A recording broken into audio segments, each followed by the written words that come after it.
أعوذ بالله من الشيطان الرجيم بسم الله الرحمن الرحيم يا أيها الذين آمنوا إن جاءكم فاسق بالنبأ فتبينوا أن تصيبوا قوما بجهالة فتصبحوا على ما فعلتم نادمين ثم قال الله تعالى إنما المؤمنون إخوة فاصلحوا بين أخويكم واتقوا الله لعلكم ترحمون صدق الله العظيم. Yang saya hormati dan pemuliakan Bapak dan Ibu-ibu serta seluruh jemaah subuh rahimakumullah. Mengawali perjumpaan kita pada subuh yang berkah ini, pertama kembali kita bersyukur kepada Allah Subhanahu wa taala. Alhamdulillahirabbil alamin. Atas segala curahan rahmat dan karunia-Nya kepada kita semua. Seiring dengan itu salawat dan salam tertuju dan terutup buat Nabi kita Nabi besar Muhammad sallallahu alaihi wasallam. Allahumma shalli ala Muhammad wa ala ali Muhammad. Bapak dan Ibu sedang jemaah subuh rahimakumullah, untuk mengisi tausiah kita pada subuh ini kita akan membahas surat Al-Hujurat. Kita surat Al-Hujurat ayat 6 dan beberapa ayat selanjutnya. Berdasarkan surat ini, maka judul tausiah kita adalah pentingnya menjaga hubungan baik di tengah-tengah kehidupan kita bermasyarakat. Kita bicara pentingnya menjaga hubungan baik di antara sesama kita. Ya. Dan inilah akan kita bahas pagi ini, di mana di dalam surat Al-Hujurat ini Bapak Ibu kita menemukan larangan-larangan yang tidak boleh kita perbuat di tengah-tengah kehidupan kita bermasyarakat. Kalau itu kita langgar, maka kehidupan kita ini akan kacau. Kehidupan kita ini tidak akan tentram, gaduh, dan mungkin menimbulkan kerusuhan. Tema ini penting kita angkat karena kita adalah berada di tengah masyarakat yang beragam. Kita berada di tengah masyarakat yang padat. Apalagi negara kita ini adalah salah satu negara termasuk yang padat penduduknya. Kita mencoba mengkaji surah Al-Hujurat ini, mudah-mudahan ada manfaat bagi kita semua. Bapak Ibu berhadir, kita ingin menyampaikan pertama bahwa Islam itu setidak-tidaknya 3 pilar besarnya. Pertama pilarnya itu kita sebut dengan iman. Nah, dan iman ini rukunnya tentu ada 6. Yang kedua pilarnya itu adalah Islam. Rukunnya ada 5. Dan yang ketiga pilar besar dari Islam itu adalah akhlak. Jadi ada iman, ada Islam, ada akhlak. Ada yang letaknya di hati, ada yang letaknya di perbuatan, ada pula letaknya pada hasil dari keduanya, itu yang disebut akhlak. Akhlak dalam ajaran agama Islam itu sangat penting, karena itu adalah buah daripada ketauhidan dan ibadah kita kepada Allah. Maka oleh sebab itu Bapak Ibu, apapun ibadah yang kita lakukan, untuk menandakan kita berhasil dalam ibadah itu adalah yaitu akhlak. Maka setiap ibadah yang kita lakukan itu, salah satu buah dari ibadah itu bertambah baik perangai. Ya, akhlak itu buah dari ibadah. Jadi kalau ada orang banyak ibadahnya, akhlaknya tidak baik, berarti dia gagal dalam ibadahnya, walaupun dia sudah menunaikan ibadah itu. Maka oleh sebab itu persoalan akhlak di dalam Islam itu sangat penting. Identitas umat Islam, kita umat Islam ini terletak pada akhlak. Kemuliaan diri kita itu terletak pada akhlak. Maka hiasan tertinggi kehidupan kita dalam ajaran Islam itu, hiasan itu adalah akhlak. Saya akan bacakan satu pantun Arab. Apa kata orang Arab dalam pantunnya? Izal mar ulam yadan nas minal laumi irduhu fa kullun rida'in yartadihi jamilun. Setiap orang apabila dirinya itu tidak cacat oleh perbuatan buruk dan ternoda dirinya karena perbuatan buruk, maka apapun pakaian yang dia pakai akan kelihatan indah. Jadi hiasan diri kita bukan pakaian, bukan emas dan perak, bukan penampilan, tapi hiasan diri kita itu adalah akhlak. Dan itulah yang akan dinilai oleh Allah. Innallaha la yanzuru ila jasamikum wala ila suwarikum walakin yanzuru ila qulubikum wa amalikum. Allah tidak akan melihat penampilan fisik, wajah, tubuh, tapi yang dinilai oleh Allah itu adalah hati dan perbuatan. Nah, itulah Bapak Ibu, jadi penting sekali akhlak. Maka Nabi menegaskan innama bu'istu liutamima makarimal akhlak. Aku ini diutus, kata Rasulullah, dan antaranya untuk menyempurnakan akhlak. Kenapa? Karena kemuliaan akhlak itu adalah identitas jati diri kita. Tidak ada agama mungkin yang hadir ke permukaan bumi yang sangat mementingkan akhlak seperti agama Islam. Kalau dalam agama Islam apapun ada akhlaknya, mau tidur ada akhlaknya, mau makan ada akhlaknya, ya kan, berpakaian baru ada akhlaknya, ya semuanya ada akhlak. Mau masuk rumah ada akhlaknya, mau bertamu ada akhlak. Oleh sebab itu identitas kita dekat dengan akhlak. Bahkan tidak itu saja Bapak Ibu, keimanan kita dikaitkan dengan akhlak. Keimanan kita pun disangkutkan dengan akhlak. Nah, kita akan uji hadis Rasulullah SAW. Kita sampaikan hadis Rasulullah. Ya. Bahwa Rasulullah pernah mengatakan iman itu 70 cabangnya. Sab'una sumbah. Ada 70. Fafdaluha qaulun la ilaha illallah. Yang paling tinggi dari iman itu adalah mengucapkan kalimat la ilaha illallah. Pengakuan tertinggi dari iman itu adalah pengakuan kita akan adanya Allah. Kemudian apa lagi?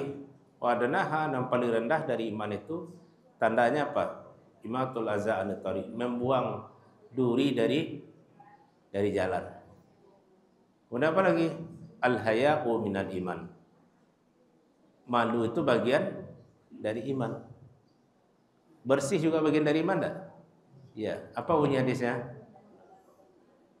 An-nazafatu minal iman itu bukan hadis. At-tuhuru minal iman. Jadi kalau di dinding sekolah kan an-nazafah ya. Hadisnya at-tuhuru minal iman. Bersih bagian dari iman. 70 cabangnya. Jadi kalau begitu iman kita sangat erat dengan akhlak. Nah, kita bacakan buktinya Bapak Ibu. Rasulullah pernah bersabda, "Man kana yu'minu billahi wal yaumil akhir." Ya, barang siapa yang beriman dengan Allah dan hari akhir, falyaqul khairan aw liyasmut. Siapa yang beriman dengan hari Allah dan hari akhir, maka hendaklah dia berucap yang baik atau lebih baik diam. Jadi kalau kita orang beriman, yang kita ucapkan itu harus yang baik-baik. Apa maksudnya yang baik-baik? Yang baik-baik itu kalimat-kalimat yang memberikan nasihat. Bukan kalimat-kalimat yang menyakiti, tapi kalimat yang berisi. Kalau tidak mampu kita bicara yang baik, kata Rasulullah, lebih baik diam. Ya, jadi lebih baik diam. Kenapa? Rasulullah katakan mulutmu itu adalah kecelakaan dirimu sendiri. Jadi hancurnya seseorang ya karena ucapannya. Ya kan? Sesuatu yang sudah terlanjur kita ucapkan paling payah untuk kita cabut kembali. Jadi iman kita itu dikaitkan dengan ucapan kita. Itu satu.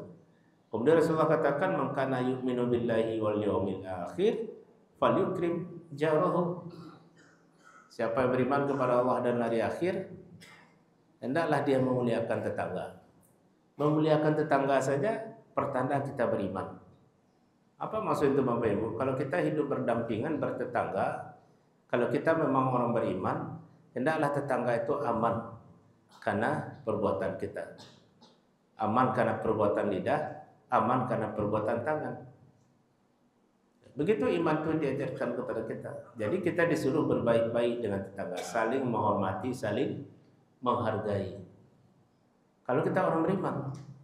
Tapi kalau tetangga tidak nyaman oleh kita, tapi kita mengakui orang beriman, berarti kita belum sampai ke iman yang sebenarnya. Begitu Islam itu mendidik kita supaya kita hidup berdampingan dengan baik. Siapa yang beriman dengan Allah dan hari akhir, hendaklah dia memuliakan tetangganya. Apa maksud memuliakan tetangga? Jangan ambil hak tetangga kita. Contoh, jam 10 malam, jam 11 malam, apa hak tetangga kita? Istirahat. Jangan mentang-mentang bapak baru dapat kepadan berapa pesisir, Pagi li saya tarik biola, kau ni lah jam 2 malam. Lul sampai tengah malam kan. Teman-teman tang orang dari suka basanduang nah. Ala jam 2 basanduang juga loh, Pak. Karena kawan sekolah. Enak. Ya, tidak apa-apa kita memiliki keinginan hobi, tapi ingat saudara kita. Kemantang-mantang lah apa, berapa lagu Cinan baru, jam 2 Cinan ini baru. Ya enggak? Ingat tetangga. Ya, tetangga kita. Haknya jangan diambil. Kalau kita ingin mengambil haknya, sampaikan kepada dia baik-baik. Ambo rezeki sedang terbuka. Ndak rumahku setingkek, ndak bawa kasut, bawa 2 tingkek. Minta izin ke tetangga apa ibu? Mohon izin ambo. Tambah cahaya matahari masuk ke rumah ibu. Dia ada kita nak melakukan benda itu. Lain tak. Itu perubah ke depan Bapak Ibu. Tak boleh awak ego ini orang. Bapa nas orang kalau di Minang tu tak laku. Tak. Kalau di Minang kan ilmu tu banyak ni dah boleh dipakai. Ilmu nak benda boleh di Minang pakai ilmu apa? Ilmu basi. Ya Pak. Basi satu. Basi banak. Basi bakar. Basi kare. Basi lunak pun tak boleh lah dah. Iyo saya tarian dari kecil orang. Ya. Begitu kita dalam budaya lokal di Minangkabau diajarkan. Tapi basi kalau tinggal namanya kini masih kare sahaja. Bapak Ibu itu hak Rasulullah itu begitu. Ya. Begitu bertetangga. Sampai-sampai kalau kita bertetangga ini jangan anak ayam mati di lumbung. Kan ada petahan Bapak Ibu. Maksudnya anak ayam jangan mati di lumbung. Awak bertetangga tapi ada tetangga awak tidak makan. Itu anak ayam mati di lumbung. Iya kan? Dia selainnya nasib kita ini sudah beda-beda. Anda betul kita sampaikan. Ya, kalau seandainya ada orang susah tinggal di sekitar kita, itulah kunci surga kita. Dan tersinggung apa-apa enggak? Kalau dulu kita tinggal di sebuah klaster, saya nak di sini. Awak singgah hendak lambe masuk surga jembo. Karena ada kita ke dia ada. Ya kan? Makanya Rasulullah mengatakan Bapak Ibu, hendaklah kita kalau memasak sesuatu banyakkan. Itu namanya nyamal kuah. Siapa banyak lagi? Di mana kuah saja gianya. Ada sampai memilin pari tetangga. Kalau sabunggu puasa le lagi nya pola pe kuah saja. Iya kan? Maksudnya berbagi. Berbagi. Begitu Rasul mengajarkan kepada kita. Baik-baik dengan tetangga. Jangan jadikan tetangga itu musuhmu.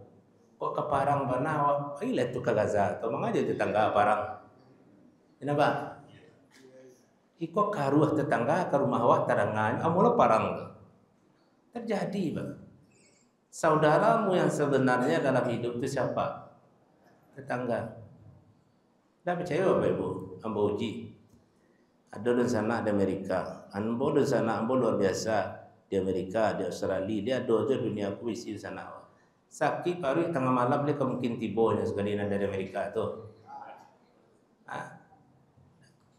Siapa yang akan membopongmu? Siapa yang akan mengantar kamu? Tetangga enggak? Ambo bako, ambo orang Sengkara, orang Kacang Bapak Ibu. Ada orang Kacang juga. Apa orang Kacang Pak? Orang Kacang Sengkara ada mo? Amalang ambo mengaji sekolah. Ada Pak. Tempat lain ada bako ambo. Ambo sama ustaz aman ambo baru tu. Biasa kalau mengaji tempat bako kau teleng mak pulang. Aku kalau dia muda untuk buku 3 aja dia. Bako ambo tu sayang mana ambo sebuah anak pisang. Dia puji mana tu. Dia tunggu mana pulang. Tapi kau sakit paru ambo tengah malam nambah bako ambo kau nak tibo tetangga sebelah. Kecil ambo bako kau nak sabana. Kecil sayang kau sakit paru tengah malam nak tibo dia. Jangan tibo bah. Tetangga awak. Jangan rusak hati tetangga. Kenapa ibu? Kemudian apa lagi? Siapa yang beriman mengkana yu'minu billahi wal yaumil akhir falyukrim dhaifahu. Siapa yang beriman kepada Allah dan hari akhir, muliakan tamu. Muliakan tak? Awak orang beriman, yo. Le sanang hati tamu ketiba ke rumah. Dak barang jawab. Le sanang tiba ibu. Baik. Tapi tak sebanyak tampil lain namun tak sebanyak kan jawab. Sebab risiko masajinya asakit. Ayo sakinah nama apa? Banyak orang kalau tiba tamu ke rumah lah cameh sekali. Apalah ada menelpon kami ke Padang dari kampung bos sauto. Nama sauto ko berani gantung sekali bah. Sauto barang kada alih. Pastikan janjian orang menelpon ke serang menelpon Pak Ibu putus sinyal. Maka suinya ambo sauto di siapa tu ha. Jotonya ambo menumpang tu maka suinya cuma dia sinyal putihnya terdengar apa. Kami ketiba ke Padang sauto. Situ saya terdengar oleh. Orang adanya jantung sekali. Kalau kamu tidak, rumah kita tidak pernah didatang oleh tamu, rugi besar. Rugi besar. Ya kalau ada orang datang ke rumah tamu, ke rumah awak, family, berlapang hati lah. Karena Nabi itu. Ini kita mengaku Nabi Muhammad setiap kali ada Nabi, dah kita ikut tidak. Panyampi kalang pak. Tibolanya kemari. Tahu tak kata Bapak Ibu, kalau orang datang itu mengantarkan hadiah kepada awak, apalagi di Minang, apa hadiah pertama yang akan dia berikan kepada kita?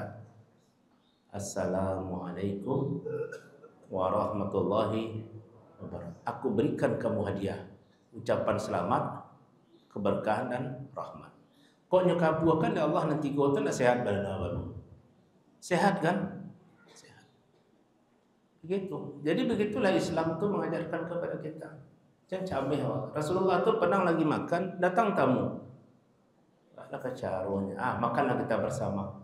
Di situlah sahabat kok saketek dah sih tadi senang kita makan tadi rasa tapi kok kanyang jawab.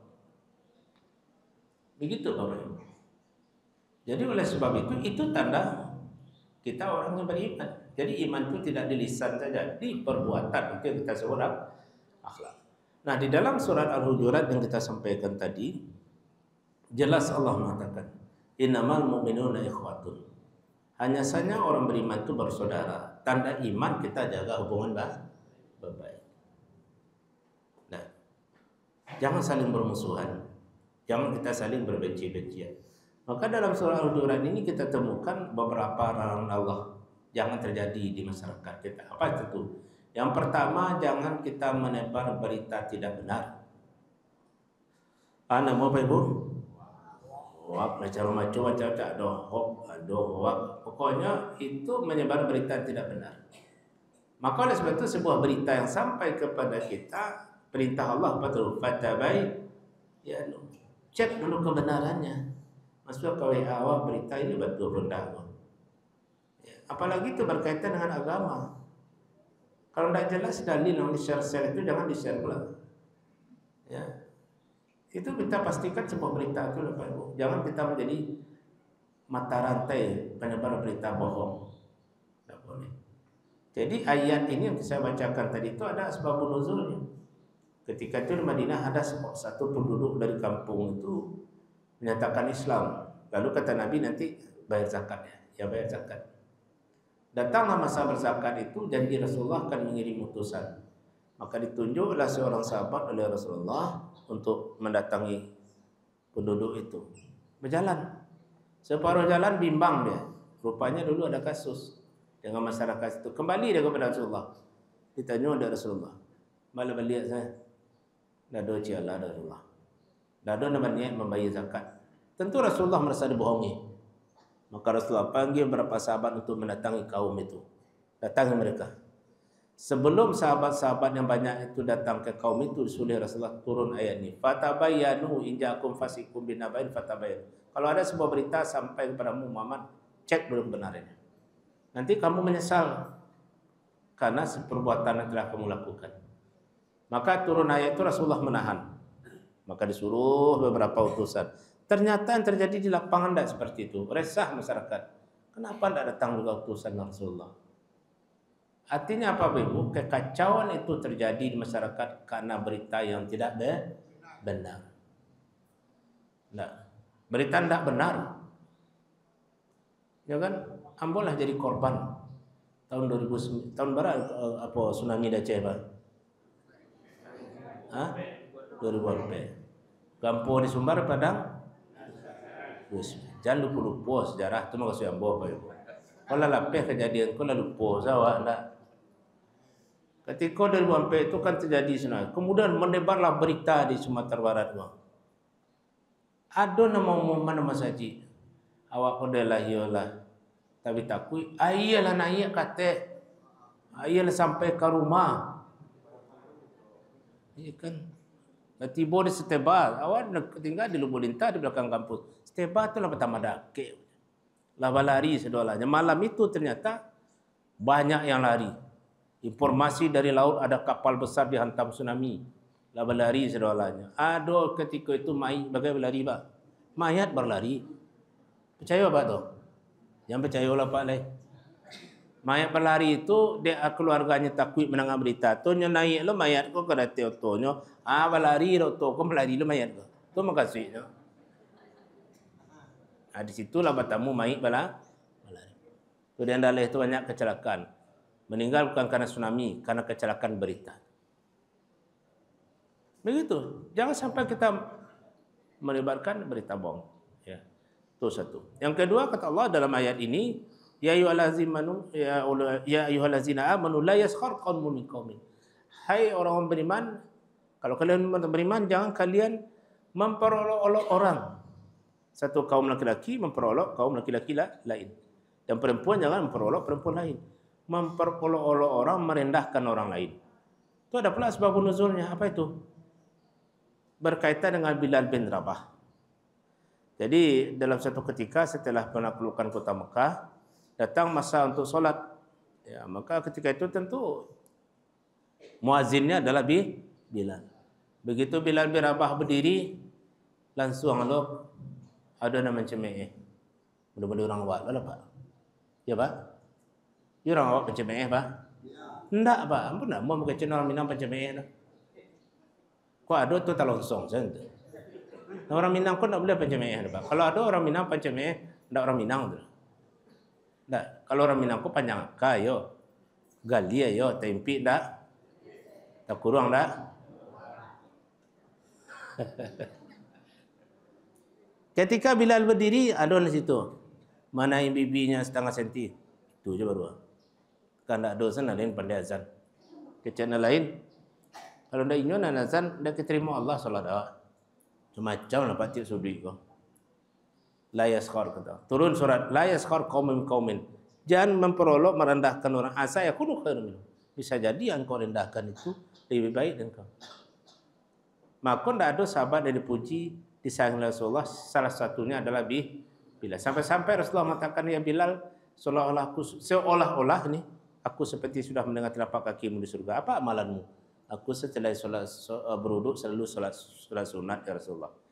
Atau amalan Bilal tu, maka awak selesai beruduk boleh solat sunat.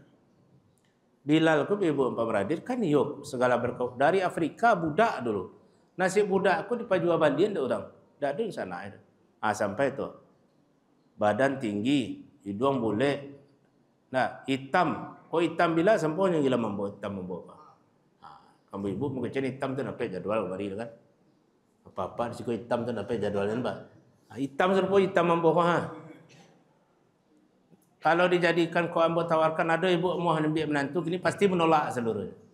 Ya mau? Bagus ibu-ibu jemaah sekolah nak memilih-milih calon menantu nampak ya nak. Hitam, miskin, tapi Rasulullah puji dia. Sehingga ketika Rasulullah wafat, pau baik hati dek sahabat tu suruhlah Bilal azan. Kalau Bilal azan lapeh terdekat kami ya Rasulullah. Itu nanti tiru dan anak azan kini kan turun. Jadi kita tidak boleh merendahkan orang lain. Bagaimanakah kondisi dan kekurangannya Bapak Ibu. Mungkin risikonya kurang, risiko balapia. Ada? Itu penting. Apalagi kita hidup berdampingan ini.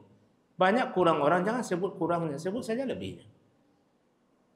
Karena itu yang terjadi dalam hidup kita. Ya. Apalagi kata Allah sesudah itu. Wala talmizu anfusakum. Jangan kalian mencaci diri sendiri. Mencaci diri sendiri itu artinya apa? Saudara itu diri kita. Jangan kita caci saudara kekurangannya, jangan sebut.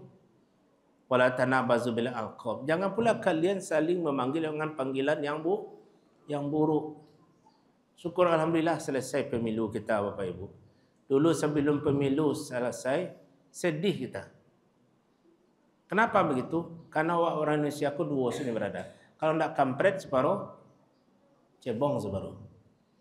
Masih tekanan Bapak Ibu itu. Ambo manitia ya matu ya Allah. Bangsa yang berperadaban di dunia salah satunya Indonesia. Tapi kok awak sesama awak memanggil dengan panggilan tidak baik. Dan kok kampret, nang celai, cebong. Mana kita pilih itu? Apa milih mah? Kampret atau cebong?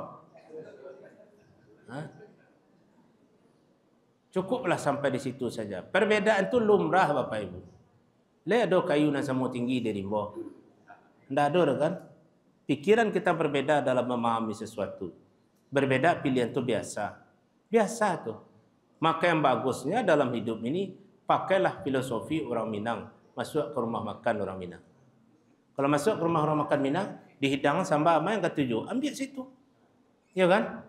Kambo sukong Ambo ayam bergoreng, ayam gulai, kurma macam-macam, silakan. Tapi filosofi itu tidak kita pakaikan kalau berbeda dengan kita langsung musuh. Tidak, jangan. Kita perlu menyampaikan ini Bapak Ibu supaya tercipta kerukunan kedamaian di tengah masyarakat. Bapak Ibu berhadir, bara berubuh. Bara tadi kok. Tujuan sampai balik hanya nabo. Dah bah kita lanjut dah. Jadi mengingat menimbang pada bulan puasa, kan ibu ya papa kan duduk saja. Nah nambah ko tapi awi ko nambah ingat ko. Jadi mengingat menimbang itu sekaji kita subuh ini. Mudah-mudahan panjang umur di lain waktu kita batamu. Sorean yang kita bahas tadi Bu. Alhamdulillah rabbil alamin. Ngadolah jemaah begitu mengaji lupa sekali ngaji. Di siko salah lupa pada tiba di rumah. Bapak Ibu mamanya mari kita jaga kerukunan kedamaian. Saling menjaga kita siang sama calian malam jaga. Itu filosofi orang Minang Bapak Ibu. Jangan ada anak ayam mati dulu. Jangan ada di antara kita ke tetangga kita yang susah hendak kita bantu. Jangan ada anak yatim yang menangis menjelang lebaran ayah pun ada oleh kami mengadu. Itulah. Mudah-mudahan sesuai nama masjid kita ini, kita di Mangga ini menjadi masyarakat yang sakinah. Amin ya rabbal alamin. Assalamualaikum warahmatullahi wabarakatuh.